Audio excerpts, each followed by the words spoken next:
Again, thank you all so much for joining us. I'm Elena with Napa Book Mine. We are so excited to have Ethel Rohan here in celebration of her new short story collection in the event of Contact. And I am extra excited because we have Lori Narlock, the founder of Napa Valley Book Fest, here to introduce her and interview her, and it's going to be a great evening. There will be question and answer at the end of the presentation. We ask that people use the chat box for that.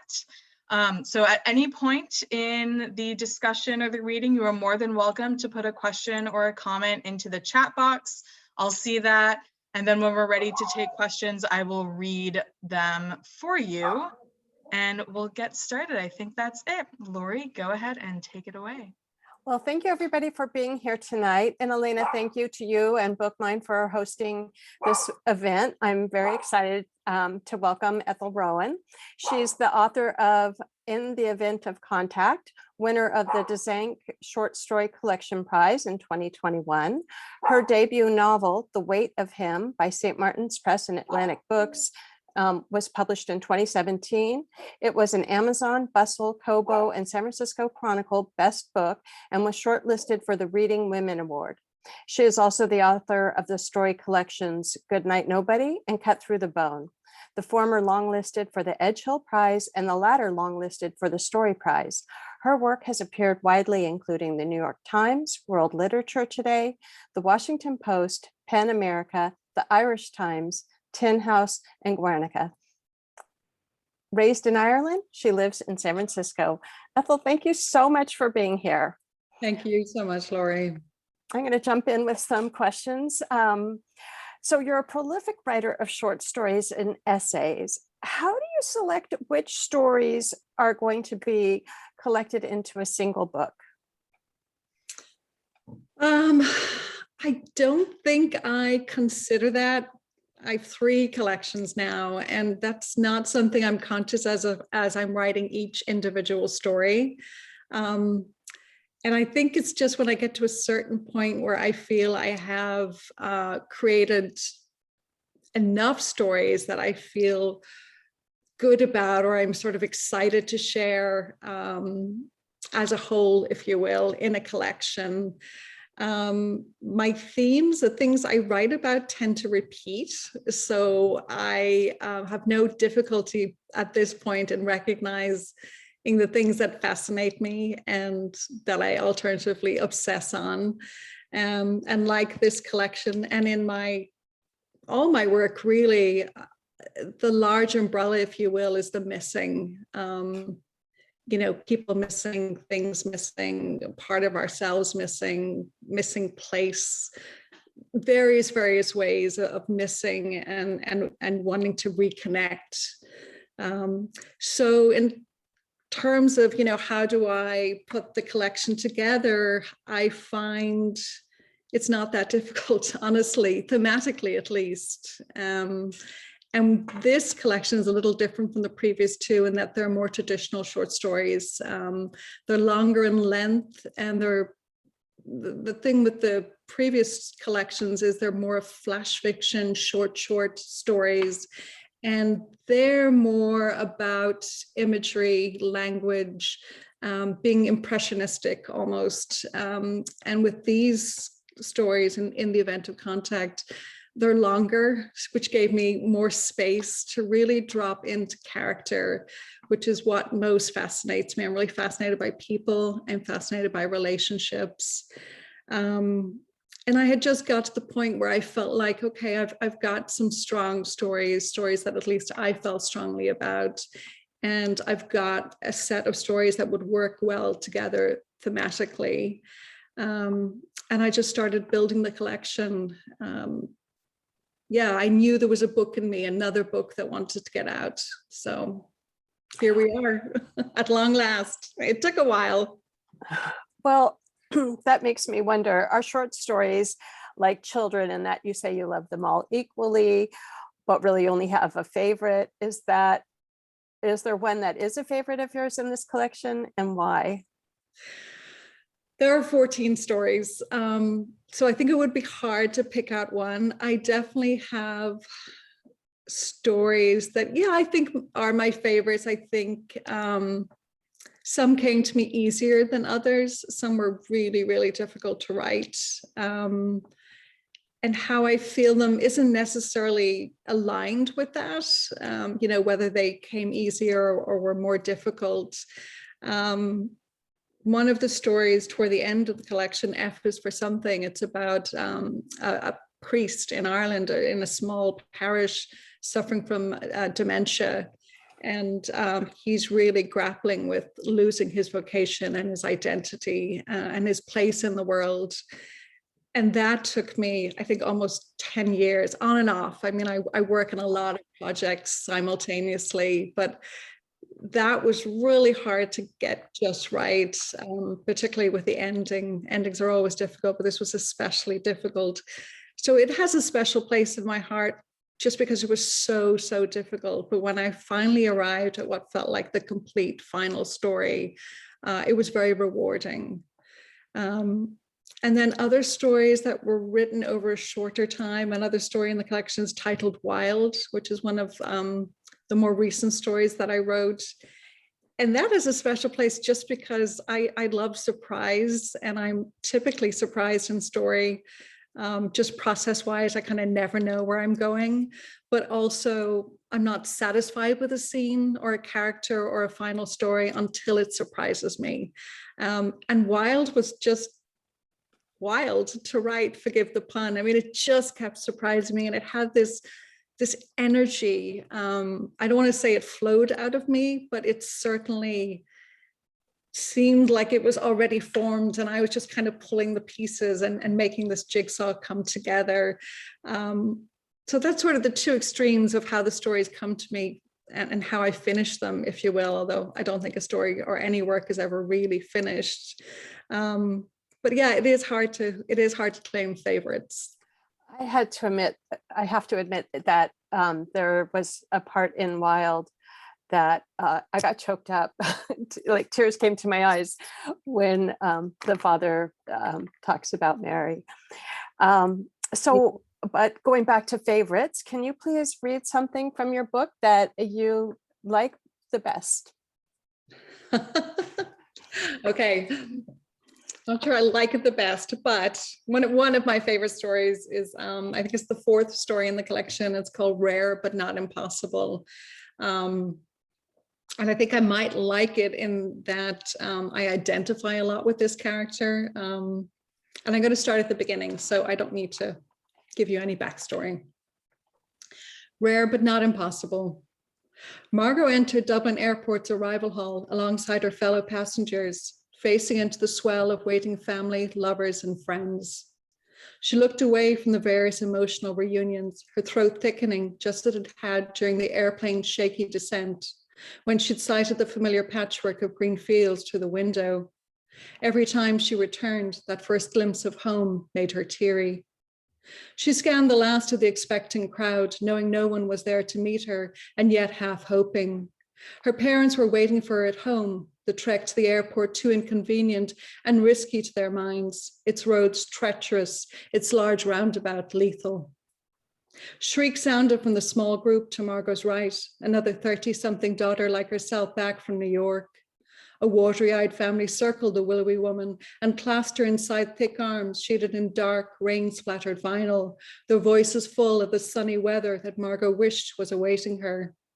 In the 10 years since she'd emigrated, she had flown home maybe a dozen times, and every trip the sky spilled. She fixed on the exit doors and hurried toward the taxi rank.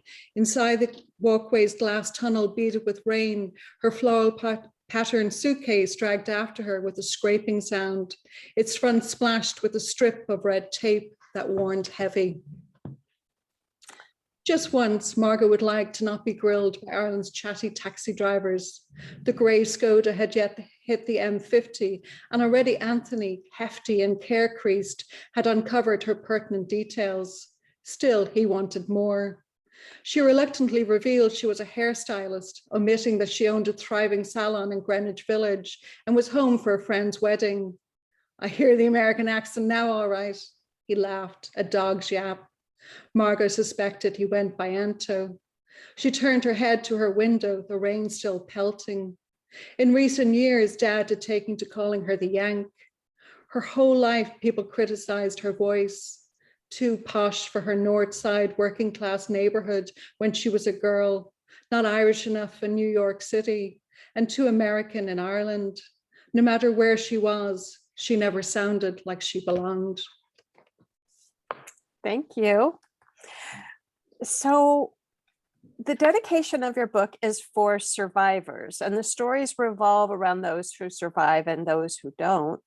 Have you survived something that inspired you to write about survivors?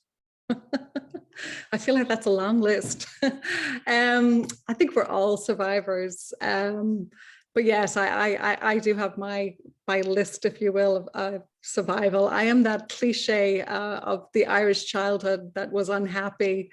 A survivor of sexual childhood abuse, and my mother was very, very mentally ill. She was psychotic and went undiagnosed and untreated for years.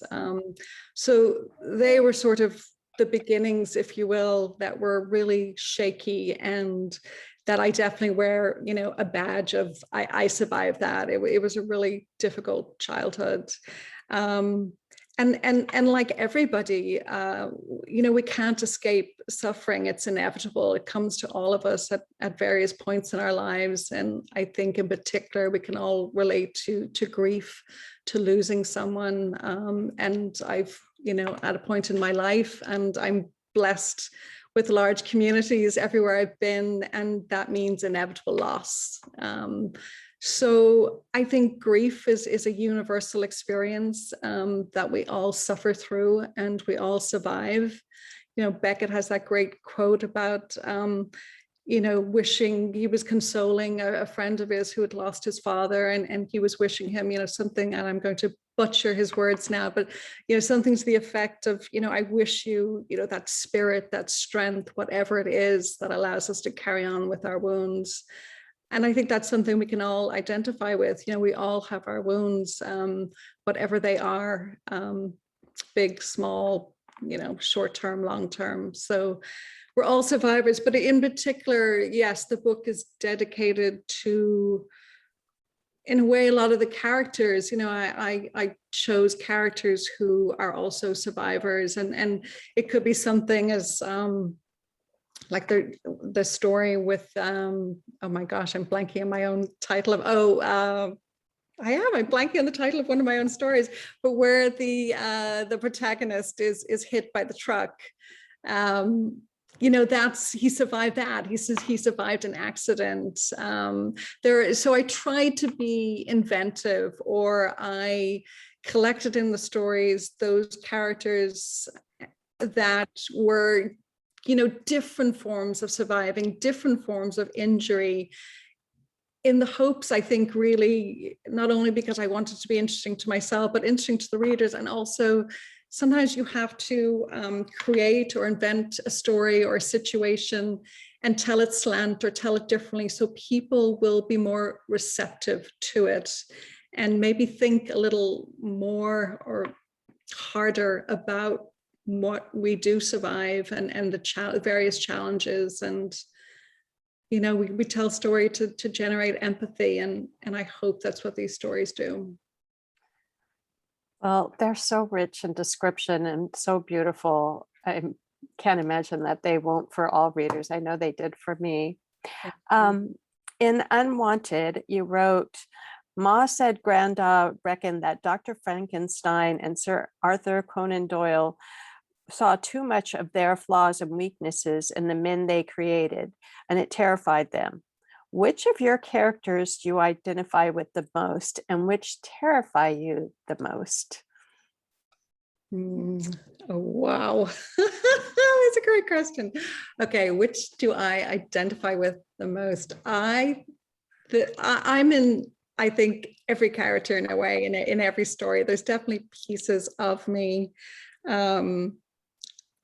It's interesting, you know, I was born and raised in Ireland. I've lived in San Francisco for almost 30 years, and I really feel like I've lived two lives. It's, because sometimes I look back and I think of my Irish childhood and teenhood, and it's like, did all that really happen? Did that really happen? And I go back annually. I've stayed very connected. And the thing is, my life here in San Francisco, thankfully, it's quite everyday. But something seems to happen when I go back to Ireland, and I'm a magnet for strangeness and for odd things to happen, and overwhelmingly positive and some not so. But I source a lot of my material for stories through my visits and my beginnings in Ireland, and some of the moments in the stories that I think might seem the most outlandish, I've drawn from personal experience, and I've, embellished and used my imagination. But in one of the stories, Any Wonder Left, where, the three sisters are cleaning out their parents' home after they both passed away, and the protagonist basically ends up connecting with a quite infamous Irish gangland leader, a crime boss. That really happened. That happened to me. So, these are like these really rich moments that I cannot but use in a story. I mean, it's too good. So in that way, there are parts of me, and then emotionally, there are parts of me. So it's not just experience, it's a lot of emotion. And there's parts that are pure imagination. So yeah, I identify with all. Which characters terrified me? Going back to my mention of Wilde, the protagonist who's struggling with, this, reincarnation of Oscar Wilde. Is it imagination, fantasy? Is it medication? Is it mixing medication and alcohol? Or, is it that she's following in her father's footsteps, who was, mentally ill? So that fear of generational inheritance is something that I definitely identify with, and that scares me.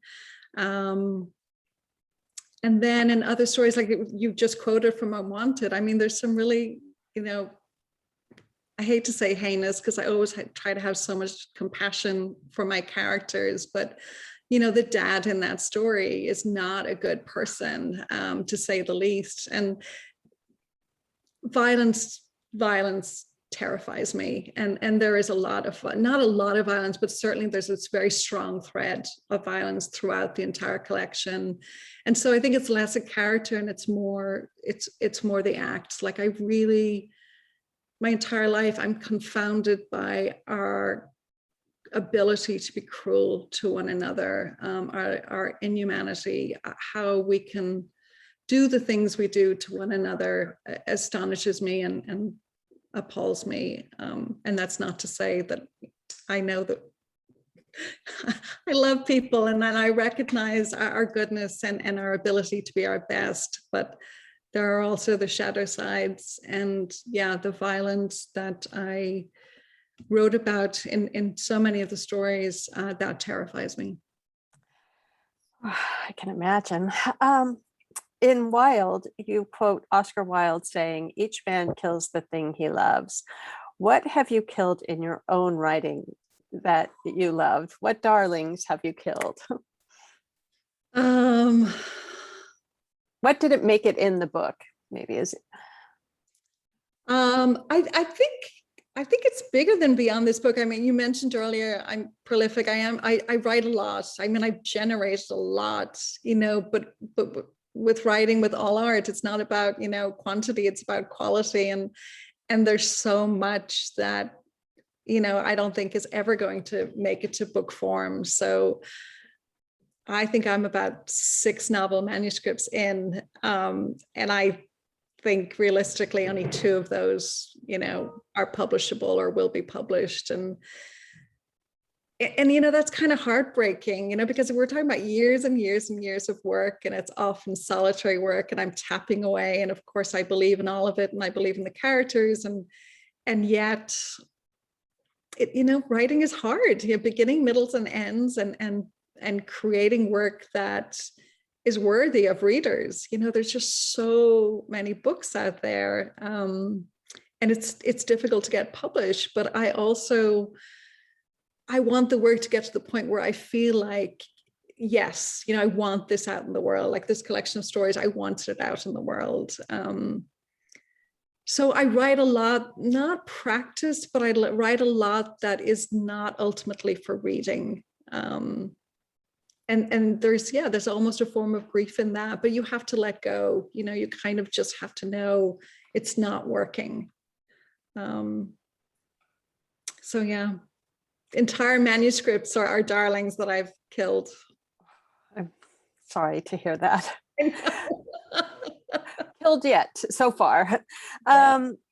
So these stories, as I said, are so rich in description and content that it's like being at a buffet. There's so much to choose from, and so many characters who I found as I was reading the stories, the characters just stuck with me. When you are writing short stories, and as we've said, now you're a prolific writer, do those characters stay with you, and how do you move from one story to the next? Yeah, it's really interesting, because I said earlier that my process, and a lot of authors, you know, outline and plan and you know, have a very good sense of the world and the characters before they go to the blank page. I'm the opposite. Aside from a starting spark, I know little to nothing. I literally kind of go. I used to go word by word, sentence by sentence. Now I'll kind of sit with the spark and at least, you know, imagine a play out in my mind, a scene, and then I'll write it. And I'm finding that much more efficient and much more enjoyable. There's a lot more flow to it, and I'm less concerned with perfectionism. Whereas before, when I was I'd have a sentence, I sit looking at it, and I'd sort of keep fiddling with it rather than moving on. Whereas, because I didn't know what happened next or where I was going. Whereas if I have a scene that's played out in my mind, almost dreamlike or you know, cinematic, then I can go in to the blank page and feel excited about, I've got something to lay down here. But it's interesting, given that, yeah, there's so little I know, and yet I know whether it's a short story or I know whether I'm writing a novel, and I can't honestly explain that. It's just instinctual. And there are so many characters in this collection that I really, really care about. And in my imagination, I think about, you know, how their lives continue after the story ends. But I can honestly say, with all 14 stories, I wouldn't want to stay with any of them, I don't think, over the course of a novel, just because I feel like they gave up all they had to give me already, and it was within the short story form. So yeah, I think so much of writing, it is instinctual. And you're kind of just laying down the words and hoping for the best. And I've often said, I think the work is smarter than I am. I think the characters are smarter than I am. And sometimes it's a case of just following where they lead. A couple of years ago, I received a letter from an author from the Rumpus, which you had written. And I received these letters every other week. But yours was one that just caught my attention, and I kept it, and I still have it. And you shared a revelation in the way that you dressed, from grays and blacks to colorful items. And I just wondered, that sort of shift in your wardrobe, did it make a difference in your writing at all? That's interesting. I would say yes, because I think everything influences the writing. Like, you know, my entire worldview is what feeds my writing and my storytelling. And I think my evolution, you know, to color was sort of this outward manifestation of a healing within me. You know, I felt I had done a lot of work to recover and feel more whole within myself. And I saw that reflected in the choices I was making. You know, I previously would always kind of just, go to the grays and the blacks, which I still love. But I found myself just being attracted to color. And, you know, again, I talk about the stories kind of leading me. Like it was almost like I would walk into a store or even look in my own closet, and it was like the color was pulling to me. And so that shift, I'm sure, I've no doubt is reflected in my storytelling, because I've changed. It reflects a shift within myself. And, you know, we bring our whole selves to the page. And I remember taking a class 20 years ago, a writing workshop, and that being part of the discussion was this idea that, you know, the author reveals themselves in their work. And I was really horrified, because I was like, no, it's imagination. It's the characters. I'm not in there. And now I completely understand and embrace and accept, and I'm quite proud of the fact that we do reveal ourselves. You know, we're each unique, and that, I think, you hope that comes across in the stories. That's what gives you your unique voice. So the whole of me goes into the stories, and the whole of me in recent years now is a more colorful person. Do you go backwards and read stories that you wrote 20 or 30 years ago? I'm not writing that long. I tend not to. It's interesting, you know, the first two story collections I have, they were both with small presses, and both small presses folded. And I've had a couple of publishers approach me and ask, would I be interested in like reissuing the collections? And my answer was, thank you so much, but no. You know, it's almost like I know I have grown so much myself as a writer that I would want to revise them. And I'm sort of like, no, I'd prefer to put that energy and time into new work. You know, I think the story collections that I've already published are reflective of who I was then and the writer I was then, and I own them and I'm proud of them. But I've moved on. They're sort of part of my past. And just in general, I don't like to go back and look, you know, even like videos of myself or past readings, or, you know, Facebook throws up your memories kind of thing from 12 years ago, and it's a reading. And I'm like, no, I just, yeah. In the acknowledgements, you end by thanking the girl and teen you were. What was your childhood and adolescence like? As did you have the desire to write at that point? I did. I was more a reader then. I loved reading, but as a teen, I did start writing. And like I said, I was a very unhappy child, and I forged a great relationship with one of my teachers in particular, my English teacher. And she was the one who sort of pointed out for the very first time, like, hey, you can write. And I was desperately craving that kind of validation. And so, you know, my writing, I think, originally stemmed from just a need for that validation. And so some of my journey as a writer has been kind of checking in with myself, because it is difficult and it's full of rejection, you know, and asking myself, you know, do I love the writing, or do I love, you know, the possible potential validation from it? And the answer, honestly, is probably a little bit of both. But I am at peace now with, I write, this is what I'm meant to do. And, you know, during those times of self-doubt, it's been really reassuring to look back and think, you know, books, reading, writing, it's always been there. It's always been a part of me, and just trusting that and embracing it.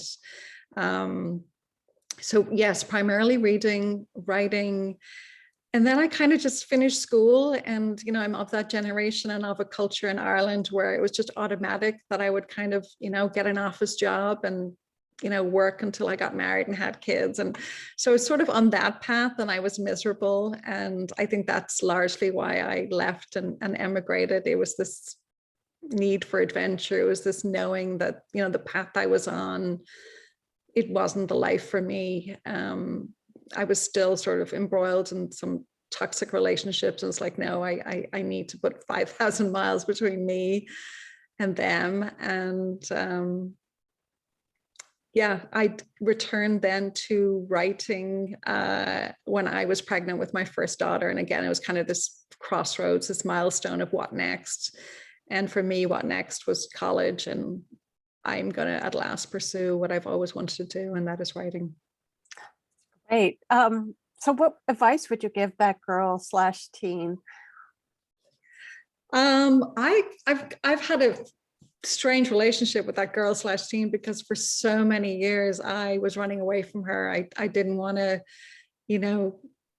I didn't want to own her. I didn't want to in any way engage with her, because it was just all too painful. And so, you see that theme over and over again in my work, this fracture, that sense of being split. And so again, it's only probably in the last decade plus that I've really done the work to kind of sit with my demons, if you will, and sit with my past. And, at first, when it was proposed to me, this idea of, the inner child and reconnecting with my inner child and bonding and loving my inner child. And I was like, what? But that was actually very, very helpful for me. And I'm just incredibly proud of that girl and teen. She overcame so much. So I think I would say thank you to her. And also, I've talked about this before. It sounds so surreal, but I think of it now as just a more spiritual happening. But, as a young girl, I would literally not hear a voice as such, but there was just this knowing, this reassurance. And at the time, I thought it was God, but it was, and possibly is, I don't know, but it was just this knowing that I was going to make it, that everything was going to be okay. And so, yeah, I think more than anything, I would say to that girl, thank you for that knowing and for surviving. Oh, that's so nice. Well, I have a couple of more questions, but before I ask them, do you want to read another short piece from your book? Sure. Let's see. Well, it just fell open on this, so I'll go with this. It was the title I couldn't remember earlier. Actually, no, it's not. It's another story. Oh my God, this is what happens when you've got 14 stories in a collection. Okay, again, I'll start at the beginning, so you don't need backstory. At the side of the road, Sissy Murray sold Wexford potatoes and strawberries by the dual carriageway under a grey-white awning she pretended was a fancy marquee. For every 100 cars that passed, maybe one stopped. Meanwhile, Sissy held hard to her phone, texting friends, playing games, and bopping to music with frantic rhythms. For this, Dan Topher paid her €30 a day. This Friday, Sissy had forgotten her phone at home. She felt clammy and irritated, her hands, her head having little to do. For hours, she hummed songs to herself, watched green flies race over the strawberries, and haggled with a few customers, all wanting something for nothing. Shortly after noon, just as Sissy was thinking about doing handstands to feel her blood run, a blue Honda Civic pulled up. Right off, she could tell the 40-ish driver wasn't interested in her potatoes or strawberries. He strutted toward her, a gummy, twitchy fella with a bloated face and mad, dilated pupils. What's a grand little thing like you doing all alone at the side of the road? His Drogheda accent sounded like something broken. He leaned closer over the dirty potatoes, looking like he was about to demand a bag full of her. She gave silent thanks for the table of produce between them.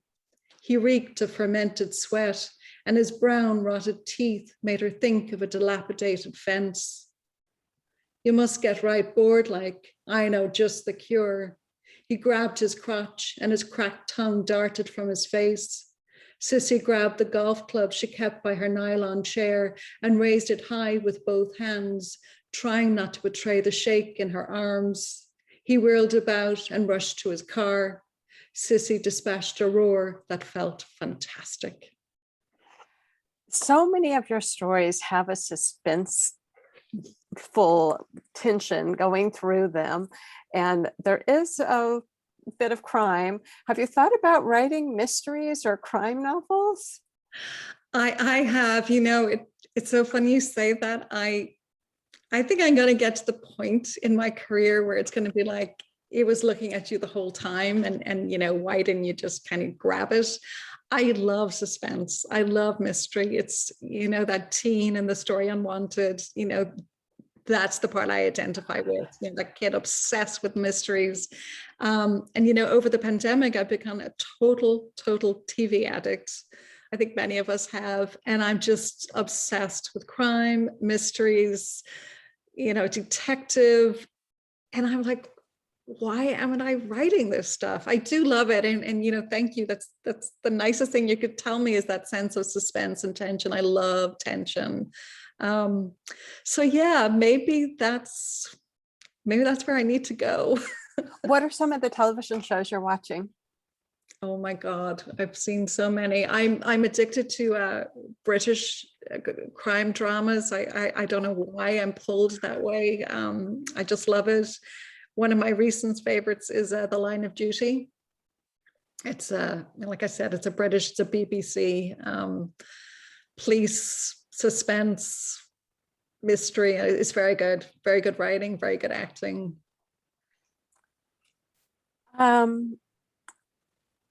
I have one last question, then I'll turn it over. I don't want to hog you the whole time. When you have 14 stories and so much to select from, how do you decide what the title is? How did you pick In the Event of Contact for your book? Titles are hard. This collection had a couple of different titles. One toward the end was Sorry Times. That was one of the titles. But it's really interesting, you know, with the collection, you're kind of curating, you're figuring out what stories go in, you know, what the thematic threads are, you know, how cohesive it is. And as I mentioned at the outset, you know, it was very clear to me, knowing what my obsession was, that it would be about the missing. It would be about a sense of not belonging, all of those type of things, and loneliness, you know, longing for connections that you just can't quite make. And I was struggling with, you know, what to put in, what to leave out, how many stories, you know, this thing about the number 5. So I'd always thought there was going to be 15 stories. And then I cut one and said, no, I prefer 14 that I feel really good about than, you know, just going with the number 15 because, but interestingly enough, with all of the variables of, you know, what if and will I and won't I, once I hit on that title of In the Event of Contact, everything just sort of fell into place. Things clicked, and I really felt good about things. And I felt like, okay, this collection is as finished as it's ever going to be. And In the Event of Contact just felt so right to me. So as I mentioned earlier, so much of it is instinctual. It felt good. But we're going back to 2019 now, pre-pandemic. So I had no idea how prescient it would seem. But there we are again, I guess, instinct, because, you know, I think that's part of the reason why, you know, it's getting the sort of early buzz it is people are really struck by that theme of, you know, wanting to make connection and contact it specifically, and how we've been starved of it over the last 14 months. Well, it's a beautiful cover too. The colors, the imagery. Congratulations on such a wonderful book. I am going to turn this over to Elena to read the questions from the chat box.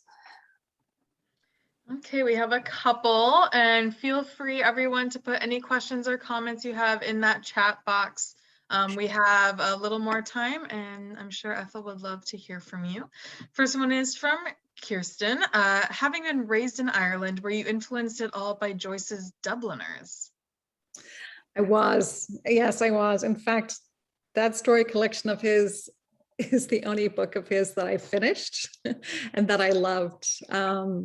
Ulysses, I think I tried 3, if not 4 times, and I just could not get through it. But yes, Dubliners, I loved. There's a story in there, Araby, that was one of my favorites. Of course, The Dead. Most people are most familiar with The Dead. But, you know, Joyce was from Dublin. I'm from Dublin. You know, he wrote about city life. He wrote about working class life. He wrote a lot about relationships and yearning. I identified with all of that so much, and the prose was beautiful, and those stories were so accessible. I think with the rest of his work, it's, for me, so inaccessible that it almost felt self-indulgent to me. Whereas with Dubliners, I felt they were very generous stories. Like I felt like I could connect. I felt that they were so rich and so specific and yet so universal that, you know, they were a gift to readers, and just moved me. You know, his ending epiphanies. I know there's a lot of sort of toing and froing on that. You know, is it formulaic? A lot of people, you know, no to epiphanies, and I just don't overthink what my own style is. I don't overthink, you know, how my endings will resolve themselves. I just kind of drop into the story and trust it. But yes, Dubliners, yeah. Thank you. Next question is from Katie, who asks, who is your favorite current author? Oh my gosh, just one that's really, really hard. Well, I adore Elizabeth Strout. I love her stories. I love her novels. I really, really like her work. Short story writers at the moment, there's some great short story collections. Danielle Evans, Brian Washington, Brandon Taylor, really great stuff. Carmen Maria Machado. And at the moment, this year, 2021, it's turning into my year for reading memoirs. And from a lot of small presses. You know, Desank Press is a small press. And so I have sort of automatically been connecting with many authors who are from also small independent presses, and just reading some great memoirs. The one that's more widely known that I enjoyed a lot was also a Dubliner, Gabriel Byrne. His memoir, Walking with Ghosts, was very enjoyable. The Other Mothers by Jennifer Burney, small press, but actually not that small. I'm blanking on her publisher now, but that's a really powerful memoir. At the moment, I'm reading The Angle of Flickering Light by Gina Trussi. And next up is Wait for God to Notice by Sari Fordham. So a lot of memoir, and I'm loving it. Okay, Sarah has the next question. What are some differences between writing novels and writing a collection of shorter pieces? What are some strengths or maybe weaknesses of each medium?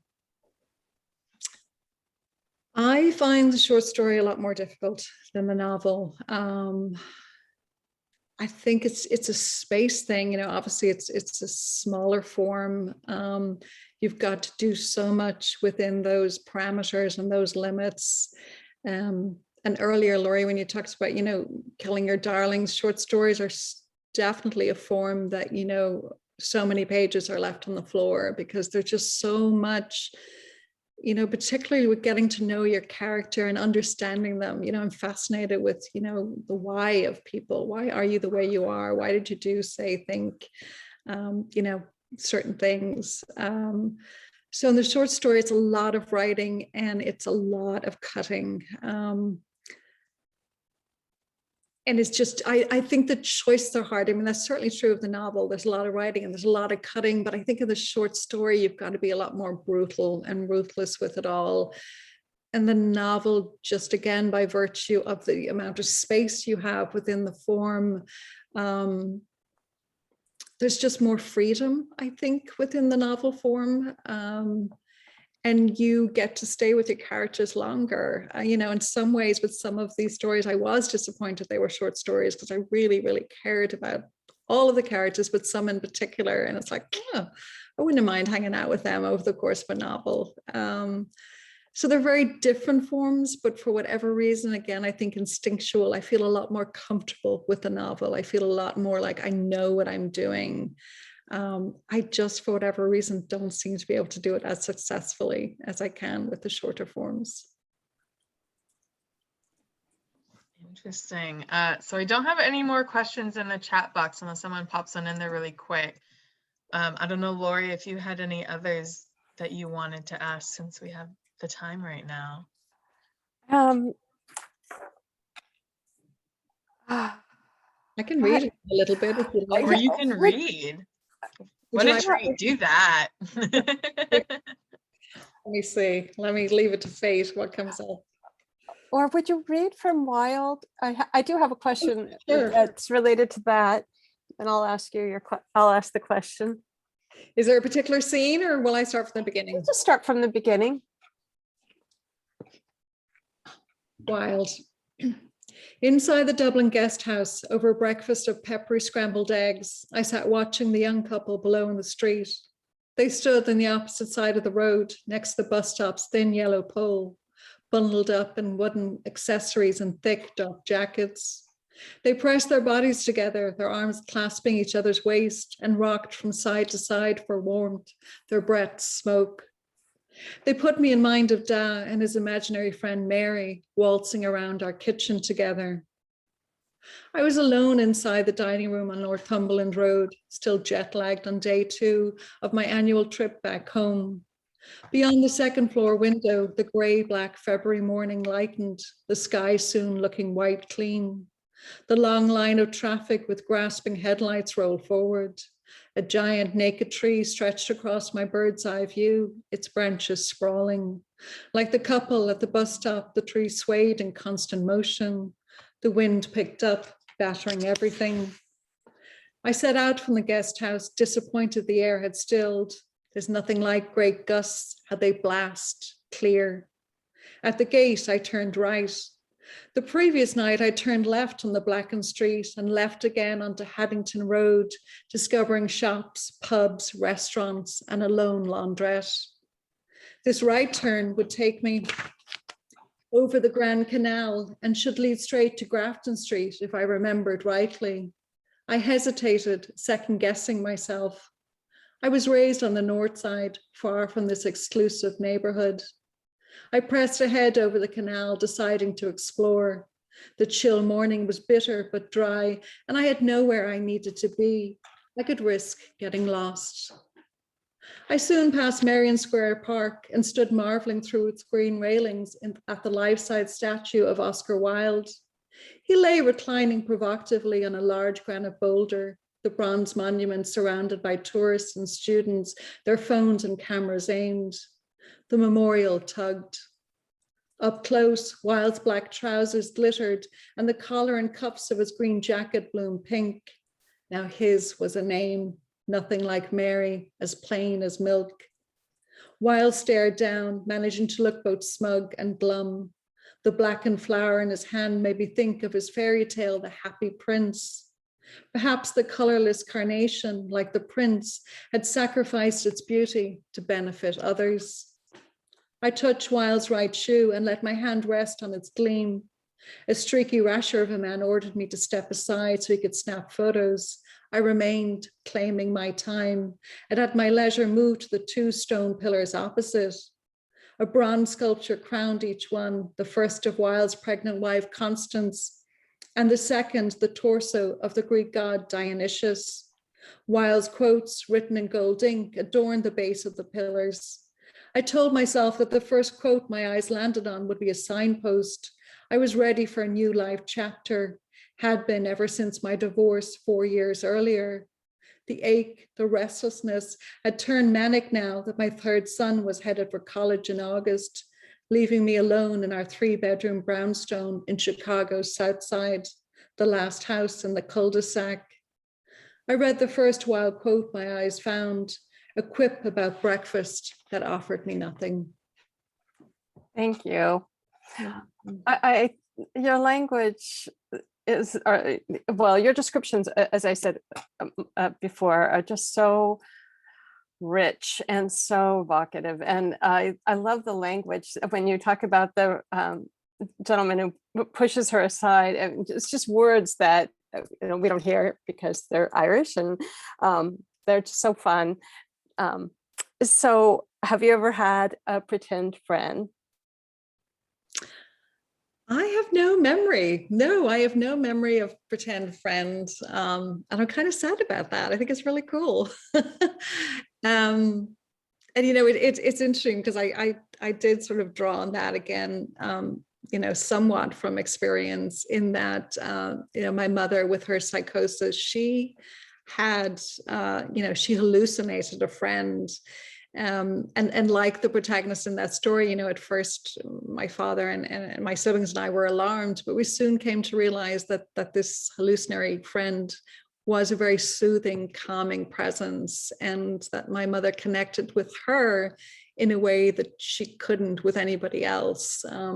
So it actually was something that we ended up encouraging and sort of participating in. So in that sense, I've been exposed, or I've had interactions with the imaginary, but not in sort of that childlike way that most of us think of imaginary friends. But yeah, interesting. Well, wouldn't it be nice to have an imaginary friend now who reads all of your work and just tells you how amazing it is and no editing needed? Put it all in the book. I would prefer an imaginary friend who would write it for me and figure out those 6 novel manuscripts that I have. That would be really, really nice.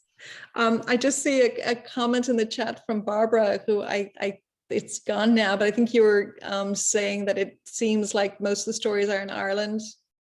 And that is correct. And it's really interesting because it wasn't until early readers highlighted that for me that I sort of fully acknowledged that. It's this bizarre thing where I created the work and I curated the collection, and yet it was pretty solid in my mind that place was more varied. And I was sort of touting them as, stories set in America, England, and Ireland. But yeah, Ireland is very much the heavyweight in the collection. She does ask, and maybe we can end on this, what it means for you to go back to Ireland in your fiction, and also whether you use the US or San Francisco as a place in your fiction at all. There is one story, the second story in the collection, Into the West, that's set in San Francisco. The novel that I recently completed, I have 2 novels that I completed that are both, one is set in San Francisco, the other is set in the Bay Area, predominantly Half Moon Bay. And so I'm finding it's a mix, but I used to be very Ireland heavy, and now I'm finding that my more recent work is more Bay Area centered.